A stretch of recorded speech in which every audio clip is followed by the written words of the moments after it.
Alors dans ce chapitre, on va voir un peu comment est-ce qu'on agence du texte et de l'image dans une page. Donc là on voit que on a un document de 4 pages, 1, 2, 3, 4, et que il y a déjà la préparation du style des pages. On changera évidemment les titres des pages. On va commencer par la page 1. On a déjà un texte de près, d'accord? Alors c'est un texte aléatoire, hein, c'est un lorem ipsum. Lorem ipsum, c'est un texte qui ne veut rien dire en fait, qui est composé de tout un tas de mots, qui sert juste pour placer, pour faire de la composition en PAO. Okay. On va insérer une ou deux images. Parmi les images que nous avions, alors si je veux prendre deux images, j'appuie sur la touche CTRL et je clique sur la deuxième et je fais insérer. Alors quand on utilise la touche CTRL et qu'on sélectionne plusieurs éléments, ça sélectionne le tout. Hein. Alors les deux images se sont placées sur la page, je vais les mettre de côté, je vais les réduire légèrement en taille, voilà. Et je vais placer mon texte ici. Voilà. Alors le texte, vous voyez qu'il fait un seul gros bloc, un grand paragraphe. Alors c'est bien d'avoir des textes avec des paragraphes séparés. On gagne en clarté. Première chose à faire, toujours présenter le texte de façon à ce qu'il soit clair. Ensuite, une des règles en PAO, c'est de ne jamais laisser un texte aller d'un bout à l'autre de la page. Il est préférable de travailler avec une ou deux colonnes. Alors comment est-ce qu'on fait ça? On sélectionne le texte, et puis ensuite on va venir ici. Vous voyez ici, c'est la boîte de dialogue des colonnes. On va cliquer dessus et on va avoir la possibilité, en restant cliqué, de choisir une, deux ou trois colonnes. Et vous voyez qu'automatiquement, le texte tout entier s'est mis en colonne. Bien. Il nous reste beaucoup de place ici. On va placer nos images. Alors comment est-ce qu'on peut faire pour placer nos images et notre texte pour que ça prenne toute la place? L'idéal, c'est toujours d'insérer les images par rapport au texte, en lien au texte. Alors vous voyez ce qui se passe quand je mets mon image ici. Vous voyez que le texte fait le tour de l'image. On voit un A avec trois petits points. Ça veut dire qu'il reste encore du texte qui est écrit et qui ne rentre pas dans la zone de texte. Alors à ce moment-là, on agrandit la zone de texte.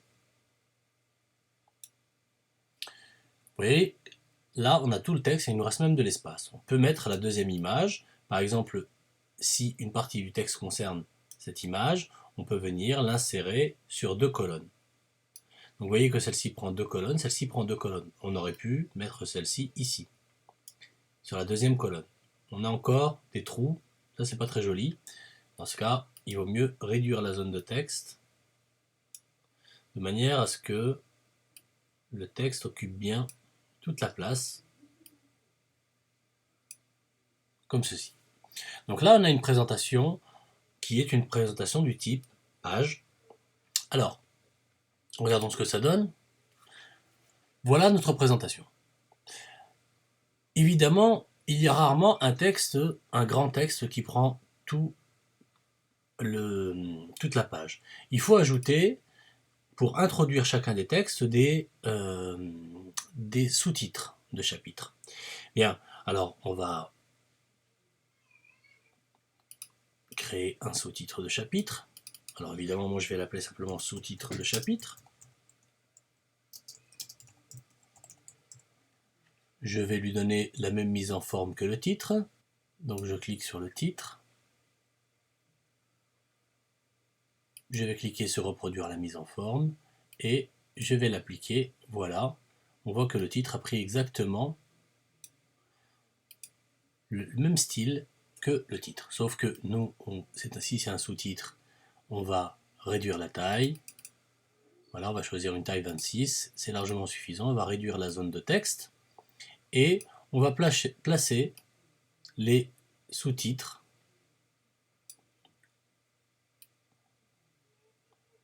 à l'endroit de la zone de texte, bien aligné avec le reste. Il est encore un peu grand. Le sous-titre, voilà. On va peut-être le réduire encore un peu en taille, à 22, voilà. Voilà. Alors, je vous rappelle, on ne souligne jamais un titre ou un sous-titre. Très bien, on a besoin d'un autre sous-titre un peu plus bas, je fais CTRL et je déplace. Voilà, j'ai la copie ici.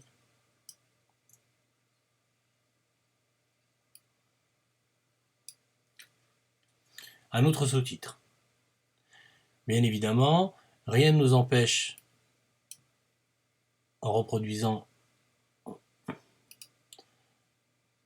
rien ne nous empêche d'utiliser le texte lui-même en sous-titre.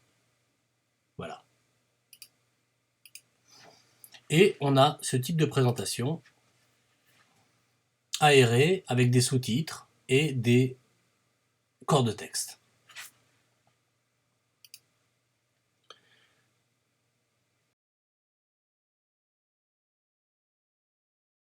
On va travailler par zones de texte qui sont dépendantes l'une des autres. Regardez ici, si je réduis la zone de texte et que je décide que l'image dont j'ai besoin, celle-ci par exemple, si je décide de placer mon image ici, de la faire beaucoup plus grande,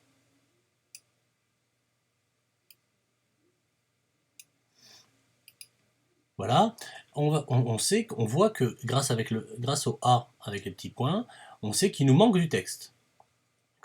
Alors on va créer une deuxième zone de texte pour mettre le reste du texte. Comment on fait pour mettre le reste du texte dans cette zone?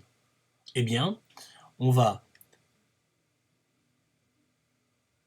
cliquer sur la première zone, cliquez ici sur créer un lien entre les zones de texte et vous voyez ici on a un petit vase, un petit pichet avec une flèche vers le bas qui nous permet de, regardez, quand on passe dans la zone de texte, il se transforme, permet de verser le reste du texte à l'intérieur. Et le reste du texte se verse dedans. Sauf qu'on voit que c'est pas fini, il reste encore de la place. On va créer encore une zone de texte. Et pareil, on va créer un lien entre cette zone de texte et celle-ci. Et voilà, le reste du texte y est mis. Donc, maintenant, si on réduit cette zone de texte, il y a moins de place pour le texte, et bien le reste va aller ici. Si j'agrandis celle-ci, donc je la réduis en colonne, on a une partie du texte là, une autre partie ici, une autre partie ici. Alors il faut réussir à tout mettre dans la page. Et on sépare ainsi les colonnes entre elles, donc celle-là c'est la deuxième colonne.